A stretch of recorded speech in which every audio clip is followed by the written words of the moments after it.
The message came on a Tuesday morning, which Ethan Cole thought was a strange day for the galaxy to change his life. He was sitting in the mess hall of Forward Base Kirin, a small human military outpost on the edge of explored space, eating eggs that tasted nothing like eggs and drinking coffee that was at least trying its best. The base was quiet. Most of the soldiers were still sleeping. Ethan liked it that way. After 22 years of service, he had learned to enjoy the silence when it showed up because it never stayed long.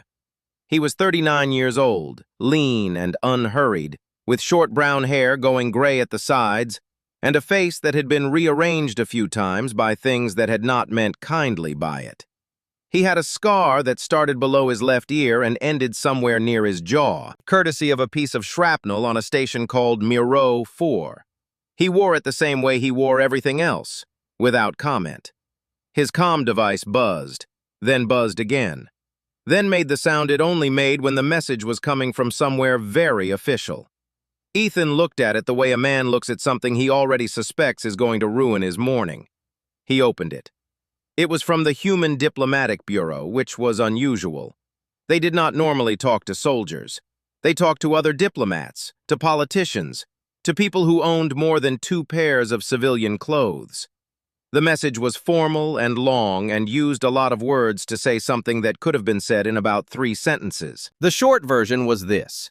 The Vaelthari royal family had requested that a human representative attend the royal wedding of Prince Doran, heir to the Vaelthari throne. The wedding would take place on Vaelthar Prime in 30 days. The Vaelthari king had not asked for a diplomat or a politician or a trade delegate. He had asked, specifically and by name, for Sergeant Major Ethan Cole. Ethan read it twice. Then he drank the rest of his coffee. Then he read it a 3rd time. He was not famous in the way that people who wanted to be famous were famous. He had not done interviews. He had not written anything down. What had happened on Miro Station 2 years ago had been reported by others, described by others, and eventually turned into a short documentary that he had refused to watch. 900 people had been evacuated from a failing orbital platform in under 4 hours, and Ethan had stayed behind to manually hold 3 emergency bulkheads in sequence while the last transport got clear.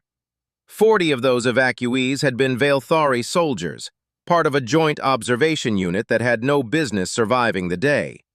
Apparently, the Vaelthari did not forget things like that.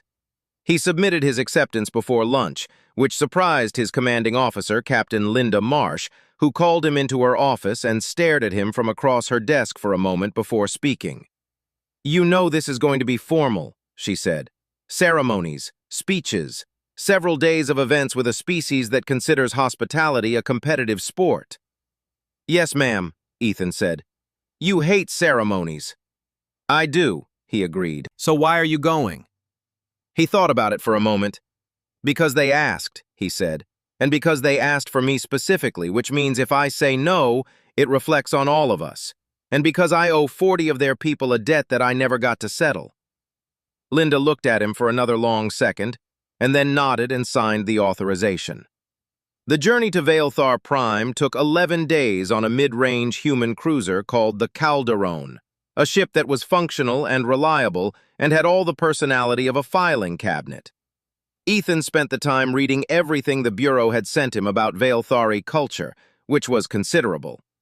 They were a tall species, averaging about 2.5 meters, with 4 arms and deep blue skin that shifted slightly darker when they were angry or excited. They had been a spacefaring civilization for over 4,000 years, and they did not let anyone forget it. They had a caste system built around martial achievement, a legal tradition that was almost entirely based on precedent from combat outcomes, and a concept of honor so layered and specific that the Bureau's briefing document on it alone was 60 pages long. Ethan read all 60 pages. Then he read them again. He was met at the orbital dock by a Vaelthari royal aide named Solvek, who was lean by Vaelthari standards and wore a formal robe in the colors of the royal house, dark silver and amber. Solvek looked Ethan over the way someone looks at a piece of furniture they are not sure will fit through the door. "You are smaller than I expected," Solvek said. "I get that a lot," Ethan said. Solvek made a sound that might have been disapproval and led him toward the docking shuttle without further comment. The descent to Vaelthar Prime was something Ethan was not prepared for, even having seen the images. The planet was extraordinary. Vast plains of dark stone stretched between cities of obsidian towers that caught the light of two amber suns and threw it back in long gold angles. The sky was deep violet at the horizon and shifted to a burnt red overhead. There were mountains in the distance that looked sharp enough to cut cloud. The capital city of Vaelkar was built in layers, rising upward in tiers of carved stone and metal, with banners of silver and amber hanging from every surface in honor of the royal wedding. There were thousands of Vaelthari in the streets below. The noise of it rose up through the shuttle hull like a low hum. Ethan looked out the window and said nothing for a while. When the shuttle set down inside the palace grounds, Solvek turned to him with the expression of someone about to deliver a warning they had given many times before. "You are here as a guest," Solvek said. "You will be seen. You will be observed. You will be measured by standards you do not fully understand. I suggest you do nothing that draws attention to yourself." Ethan picked up his bag and stood. "I will do my best," he said, which was not exactly a promise. Solvek looked at him for a moment and seemed to decide that was the most he was going to get. They walked through the palace gates together, into the noise and the amber light, and the beginning of something that Ethan Cole had absolutely no idea was coming. The first full day on Vaelthar Prime was a lot to take in. Ethan was given a room in the guest wing of the royal palace, which was large enough to fit his entire apartment back on Earth 3 times over. The ceiling was high and carved from dark stone, and the windows looked out over the city below, where the twin suns painted everything in warm amber and gold. The bed was built for a Vaelthari, which meant it was enormous, and Ethan slept in the middle of it like a child in a field. He woke early, as he always did, and spent an hour going through the physical routine he had kept every morning for 20 years. Push-ups, movement drills, stretching. It was the one thing that made every strange place feel a little more familiar. Breakfast was brought to his room by a silent palace attendant who left before Ethan could thank him. The food was interesting. None of it looked like anything Ethan could name, but most of it tasted good, and one small purple fruit was so sweet it almost hurt. He ate everything, and drank something warm and dark that was not quite coffee but was doing its best. Solvek arrived at precisely the time he had said he would, which Ethan noted and respected.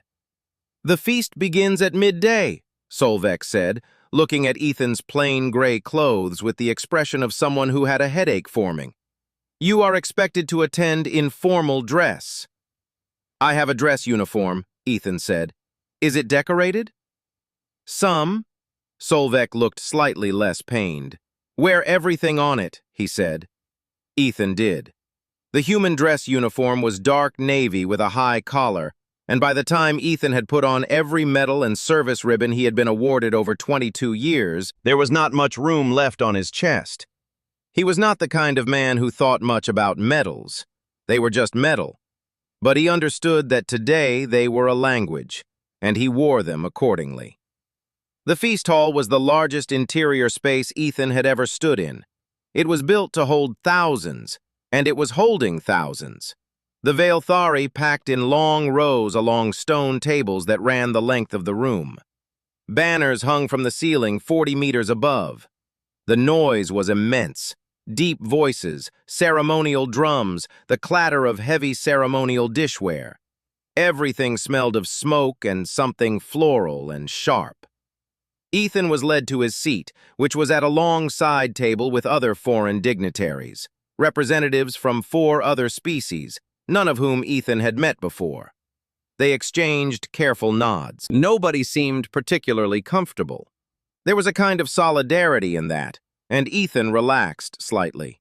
He could see the royal table from where he sat, elevated on a wide stone platform at the far end of the hall. King Archon sat at the center, and he was every bit as imposing in person as the files had suggested. He was enormous even by Veilthari standards, broad across all four shoulders, with ceremonial scars covering his arms and neck in deliberate patterns. His presence had a kind of gravity to it. People near him stood differently. Prince Doran sat to the king's right, young and formal and visibly nervous in the way that grooms often are.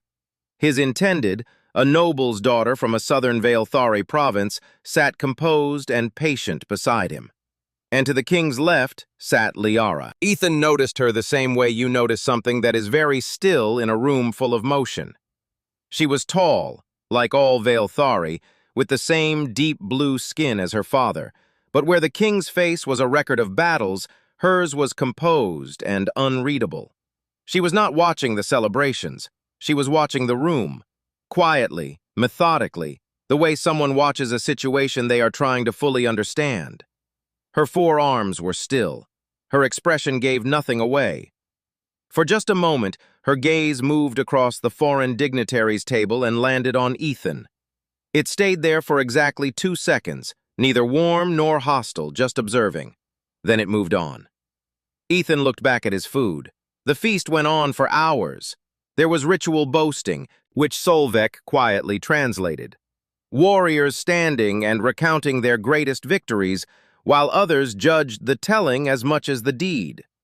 There were combat demonstrations between young Veilthari soldiers, fast and technical and impressive. There was a great deal of eating and a great deal of drinking, and the noise in the hall never dropped below overwhelming. On the second evening, things got complicated. Ethan had felt eyes on him throughout the first day, not friendly curiosity, something with more edge to it. He had been in enough rooms with enough dangerous people to know the difference between someone looking at you and someone measuring you. The source turned out to be a warlord named Grouth, a wide and heavily scarred Veilthari noble from the eastern provinces who had apparently made his feelings about humans attending the celebration known to several people before making them known publicly. He did it during the second evening feast, standing from his table and crossing the floor in a way that made the surrounding conversations go quiet in a ripple, the way a stone dropped in water spreads outward. He stopped in front of Ethan's table and looked down at him with the specific expression of a man who has already decided the outcome of something. He spoke in Veilthari. Solvek, sitting 2 seats away, went very still. "He is challenging you," Solvek said very quietly, "to the Kaldura. It is a ritual combat, formal, overseen, no weapons." "What happens if I refuse?" Ethan asked, just as quietly. "In Veilthari culture," Solvek said, "refusing a Kaldura in public is considered the greatest act of cowardice possible. It would reflect on you. It would reflect on humanity. It would follow you for the rest of the diplomatic relationship between our peoples." Ethan was quiet for a moment. The entire hall was watching now. Even the royal table had gone still. He did not look up at Grouth. He picked up his cup, finished what was in it, and set it back down carefully. Then he stood up. He was a full meter shorter than Grouth and considerably narrower, and had exactly 2 arms. None of that showed on his face. "Tell him yes," Ethan said. Solvek translated. Grouth looked at Ethan the way a very large animal looks at something it does not consider a serious problem. The hall stirred with low sound. Surprise, anticipation, the specific energy of a crowd that suddenly has something real to watch. Ethan rolled his shoulders once, settled his weight, and walked toward the center of the floor. Up on the royal platform, King Archon leaned forward slightly in his seat. And at the far left of the royal table, Liara, who had not visibly reacted to anything all evening, turned her full attention to the floor below and did not look away. The Kaldura had rules. Solvek explained them quickly, standing close to Ethan at the edge of the cleared floor while the hall reorganized itself around the open space. The crowd had pulled back to the walls. The drums had stopped. The whole enormous room had gone to a low murmur that felt louder than silence. The rules were simple enough. No weapons. No outside interference. The match ended when one fighter could not continue, or when one fighter formally yielded. Yielding was done by pressing your forehead to the floor, which Solvek noted was considered deeply shameful and almost never done. Most Veilthari preferred to lose consciousness first. "How long do these usually last?" Ethan asked. "Against Grouth," Solveig said. "Not long." Ethan nodded once and walked to the center of the floor. Grouth was already there, stripped of his outer robe, wearing only a sleeveless ceremonial tunic. Up close he was even larger. His 4 arms were thick with muscle and covered in old scar tissue. He was not young, maybe 50 by Veilthari years, but he moved with the easy looseness of someone who had done this many times and enjoyed it. He looked at Ethan with something close to amusement. He said something in Veilthari. Ethan did not need a translation for the tone. A senior palace official stepped to the edge of the floor and spoke the formal opening words of the Kyle Dura. The crowd went fully silent. The official stepped back, and then it began.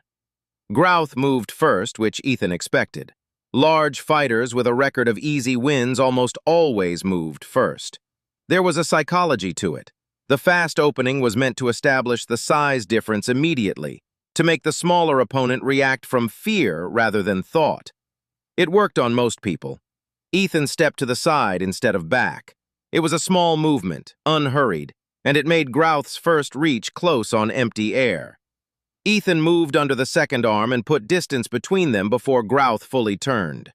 "No contact yet, just repositioning," the crowd murmured. What followed was not the brutal, one-sided display Grouth had clearly expected. Ethan did not try to match the warlord's strength, which would have been pointless. He did not try to be impressive, which was also pointless. What he did was work. He had spent 22 years learning how to deal with things bigger and stronger than himself, because in space, most things were. He knew angles. He knew timing. He knew how to make a larger body work against itself. He took hits. There was no avoiding all of them. Grouth landed a strike across Ethan's shoulder that numbed his arm for 30 seconds, and another that caught him across the ribs and would have folded a less conditioned man in half.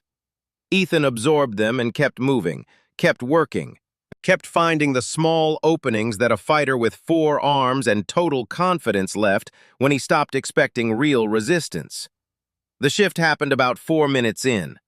Grouth reached for Ethan with 2 arms at once, a classic Veilthari grappling opening. Ethan let him get close, dropped his weight suddenly, and turned into the grab rather than away from it.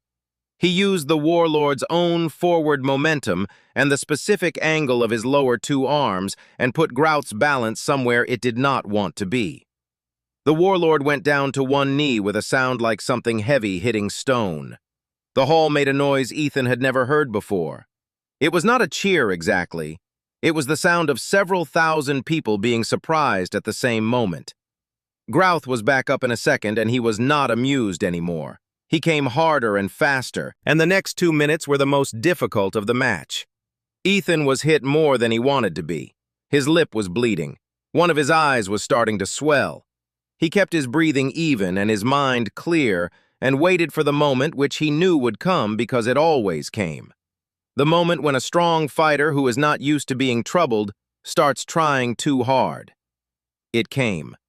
Grouth overextended on a strike, putting too much behind it, and Ethan moved inside it completely, got to the inside of the warlord's reach where 4 arms were more hindrance than help, and applied the kind of controlled joint pressure to the lower left shoulder that 22 years of close-quarters training had made automatic. It was not dramatic, it was precise. Grouth went forward and down, and Ethan stayed with him, and when the warlord tried to rise, the angle was wrong, and the pain was enough to stop him. Grouth did not press his forehead to the floor. He was not that kind of man, but he went still, and the stillness was enough. The palace official stepped forward and spoke, and the crowd erupted. Ethan let go and stood back and breathed. His ribs hurt. His eye hurt. His shoulder was going to be ugly in the morning. He stood straight anyway and looked at nothing in particular while the noise washed over him. Then something happened that nobody in the hall had apparently expected. King Archon stood up. Not to speak, not to gesture. He simply rose from his seat at the royal table and stood, looking at Ethan across the length of the hall. And the moment he did, Every Veilthari in the room understood what it meant, because the room went from roaring to completely silent in about 3 seconds. Solvek appeared at Ethan's shoulder, and for the first time since Ethan had met him, the aide's voice had something different in it. "A Veilthari sovereign does not stand for a guest," Solvek said quietly. "In 400 years of recorded ceremony, it has not happened." Ethan looked at the king across the hall. King Archon held his gaze with an expression that was not warm exactly, but was something. Recognition, maybe, or the beginning of it. Ethan gave a single respectful nod. The king returned it. The drums started again, low and steady, and the hall began to breathe once more. Ethan turned to walk back to his table and stopped. Up on the royal platform, to the left of the king, Liara was watching him. She was not watching the room anymore. She was watching him specifically, with the same quiet and careful attention she gave everything, except that this time there was something else underneath it that was harder to name. When Ethan met her eyes, she did not look away. She held his gaze for a long moment, and then the corner of her mouth moved. Not quite a smile, but close enough to be something, and she turned back to the table. Ethan stood there for a half-second longer than he meant to.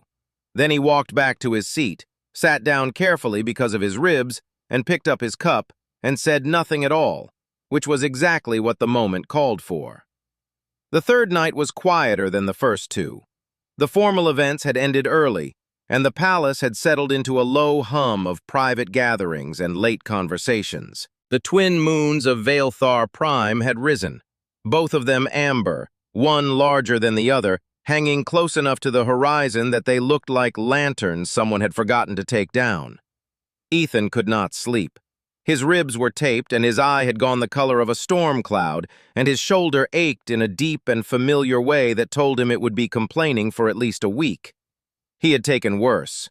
The physical part did not bother him. What kept him awake was the thing he could not quite name, the feeling of being in a place that was completely foreign and somehow not entirely uncomfortable, which was a strange combination and one he did not fully trust. He got up, pulled on his plain clothes, and went looking for air. The palace had open terraces on the upper levels, wide stone platforms with low walls that looked out over the city. Ethan found one on the 4th level by following a corridor that seemed less decorated than the others, which in his experience usually meant less traffic. He pushed through a heavy door and stepped out into the night. The air was cool and carried a faint smell he had noticed since arriving. Something like pine, but sharper, coming from the dark trees that lined the lower palace grounds. The city below was not fully dark. It glowed in patches of warm light, and the noise of it was distant and soft from up here, like something heard through water. Ethan stood at the low wall and looked out and let himself be still for a while. He heard the door behind him open. He turned, and Liara stepped out onto the terrace. She stopped when she saw him. For a moment, neither of them moved. Then she made a small gesture with one of her upper hands that Ethan had come to recognize as the Veilthari equivalent of an apology for interrupting, and she started to step back through the door. "You do not have to leave," Ethan said. She paused, looked at him. Then she let the door close behind her and walked to the wall a few feet from where he was standing and looked out at the city. And that was how it started. The first few minutes were careful, polite questions about whether he was recovering, short answers, the kind of conversation two people have when they are both aware that there is a difference in what they are supposed to be and what the situation actually is. She was the king's eldest daughter. He was a foreign guest. There were protocols for this, layers of them, and they were both aware of everyone. But Liara was not the kind of person who stayed in careful for very long. "I read your service record," she said, not as a statement of admiration, just as a fact. "Before you arrived, the full record, not the summary the Bureau sent." Ethan looked at her. "That is not publicly available." "No," she agreed without explaining further. He almost smiled. "And?" "You made 3 decisions at Moreau Station that are not in the official report," she said. "The bulkhead sequence you held, the 3rd one was already failing before the evacuation was complete. The structural assessment would have told you that. You held it anyway for 11 minutes past the point where the risk calculation stopped making sense." Ethan was quiet for a moment. Nobody had ever said that to him before. People talked about Miro Station the way they talked about heroic things, in large, smooth terms that did not have room for the specific details. The last transport needed 11 minutes, he said. I know, Liara said. That is what I mean. She turned to look at him directly then, and in the amber moonlight her expression was not the composed and unreadable thing it was in the hall. It was something more open and more serious. Why did you come here? She asked. And I do not mean the diplomatic reason, I mean the real one. Ethan thought about that for a moment because she deserved a real answer. 40 of your people walked off that station, he said. I never met any of them properly. Everything was too fast and too loud. I always thought that if I ever had the chance to be in the same place as the people who were there, it would feel like finishing something, like closing a door that had been left open. Liara was quiet for a while after that. She looked back out at the city. I have a different question, she said. You do not have to answer it. Go ahead. What did it feel like holding that bulkhead? Nobody had asked him that either, not in 2 years. It felt very simple, he said, which sounds strange, but when the situation is that clear, when there is only one thing that matters and everything else falls away, it is almost peaceful. Just the work and the reason for it. Liara made a soft sound that was not quite a word. She was quiet for a long moment, and when she spoke again, her voice was different. Not softer exactly, but less formal, like something she was saying to herself as much as to him. I was supposed to be the one getting married, she said. Not Doran. There was an arrangement, 3 years ago, a political match with a noble house from the Northern Reach. Ethan did not say anything. He listened. I refused, she said. My father was not pleased. The Northern House was not pleased. It nearly became something much worse than unpleasant. I knew all of that before I said no. I said no anyway. Why? Ethan asked. She turned to look at him again. Because the arrangement had nothing to do with anything real, she said. It was about land and alliances and what 2 families needed from each other. There was no... She paused, looking for the word. There was no reason for it, beyond the practical. And I decided that was not enough. Ethan looked at her for a moment. That was a brave decision. It was an expensive one, she said, but she did not say it with regret. They stood in silence for a while after that, and the silence was easy in a way that surprised Ethan, because easy silences usually took a long time to build with someone, and this one had arrived quickly, as if it had been waiting. The larger moon was dropping toward the far edge of the city. The night was getting late.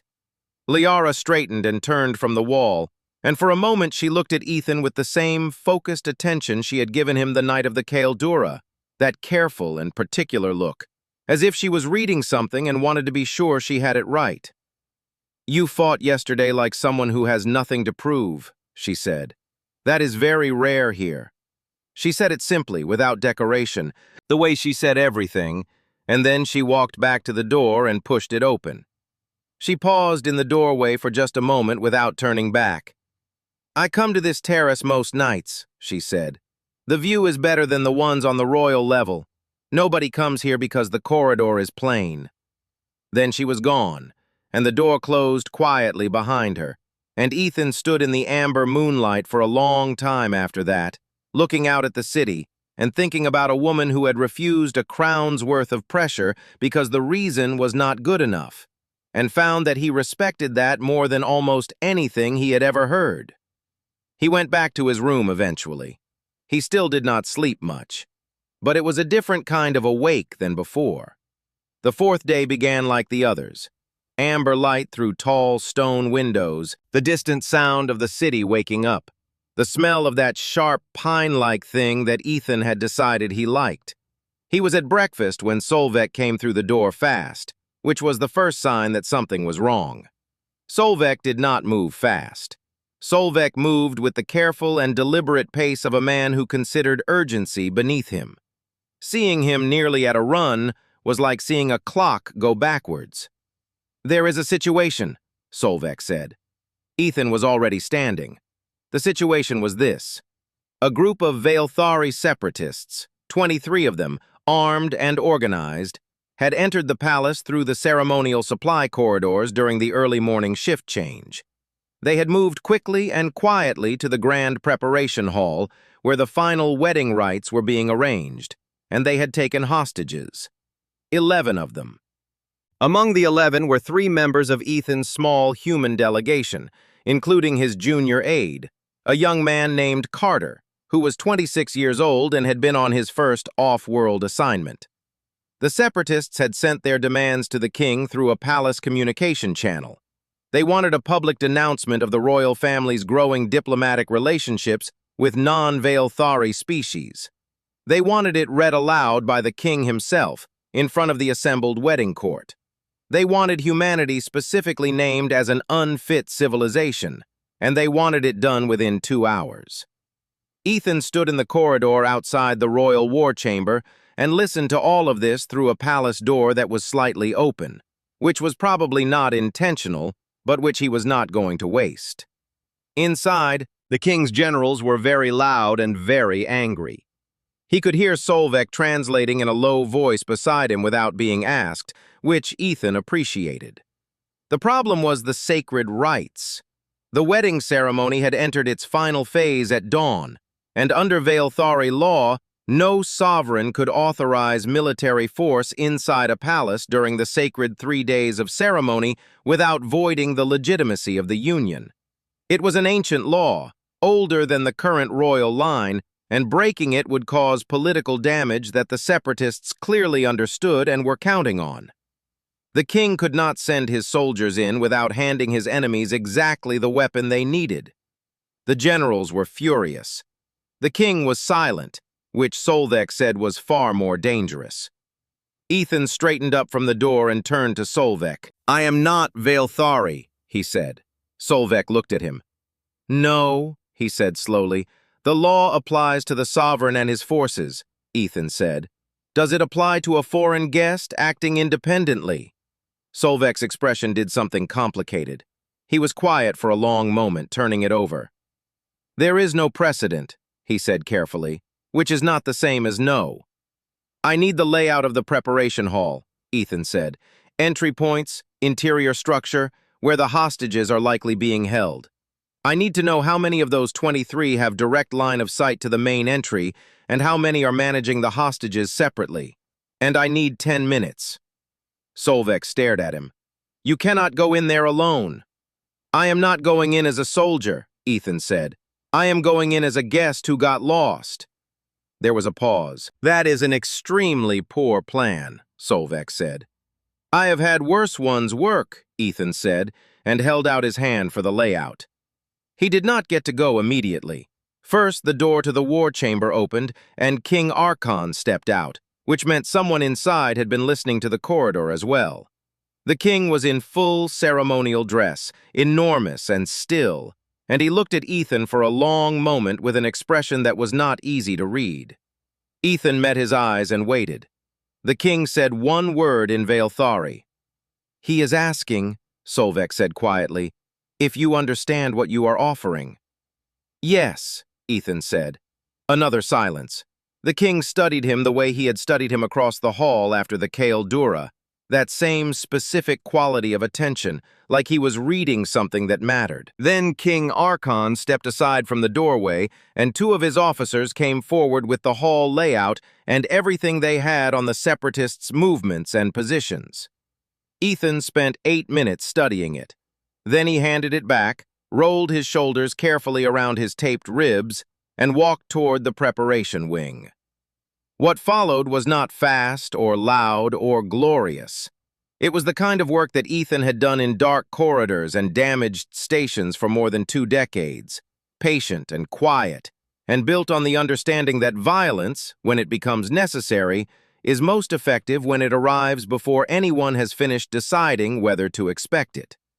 He entered through a side supply access that the Separatists had not covered because it required moving a heavy stone fixture to reach, which a Veilthari would have found simple and which took Ethan 4 minutes of silent and painful effort with his injured shoulder. He came into the hall from a storage alcove along the eastern wall. He counted positions, located the hostage group, pushed to the far end of the hall, seated on the floor, guarded by 4 separatists. The remaining fighters were distributed across the space in a pattern that looked organized, but had 3 significant gaps in coverage, because whoever had planned it for a Veilthari response, and not for something considerably smaller that moved differently. Ethan worked the gaps. He was not going to describe later what he did in the next 19 minutes, and nobody who was there was going to agree completely on the sequence of it. What the official record would note was that 23 armed separatists were found secured with ceremonial banner cord and their own equipment, that no hostages were harmed, and that the human representative was discovered in the middle of the preparation hall holding a very small Veilthari child who had been hiding beneath a decorated ceremonial table and who had at some point during the proceedings decided that Ethan's shoulder was a reasonable place to fall asleep. Ethan walked out of the hall into the corridor where the king, his generals, Solvek, and most of the royal household were waiting in various states of controlled tension. His eye was worse than before. There was a new cut across his forearm that he had not had time to think about. He was breathing carefully around his ribs. The child was still asleep on his shoulder. The corridor was completely silent. And then Liara walked through the gathered crowd. Not quickly, but with the kind of directness that made people step aside without quite knowing why, and stopped in front of Ethan and looked at him for a moment with an expression that had nothing composed or unreadable about it. She reached out and lifted the sleeping child carefully from his shoulder, cradling it with 2 of her arms, and then she looked back at Ethan and did not say anything, because there was nothing that needed saying, and they both knew it. Behind her, King Archon stood for the second time. The generals saw it. The household staff saw it. Every person in that corridor saw it, and every one of them understood. Solvek appeared at Ethan's side. His voice was very quiet. "When a Veilthari king stands twice for the same person," he said, "it means that person is no longer a guest." Ethan looked at the king. "What does it mean then?" "It means," Solvek said, choosing his words with unusual care, "that you belong here, in whatever capacity that eventually takes."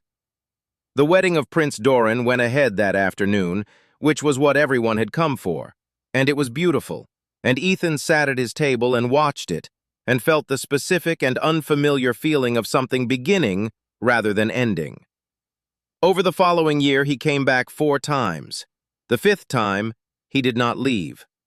Liara proposed on a quiet evening on the 4th-level terrace, under the amber moons, because that was their place, and she was not a woman who did things without meaning. She said what she meant in plain words with no decoration, the way she always said everything, and Ethan said yes before she had fully finished, which made her pause and then laugh.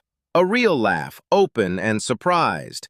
And Ethan decided in that moment that making her laugh was going to be one of the permanent projects of his life.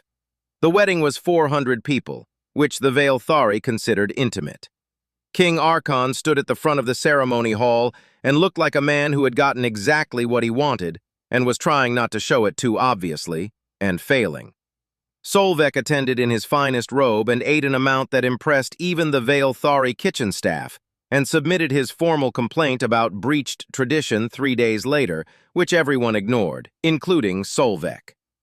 Back on Earth, Ethan's mother called him the morning after and said she was happy for him and that she expected to meet Liara before the end of the year, and that she was already working on what to bring as a gift for a Veilthari royal household, and that she was thinking something practical.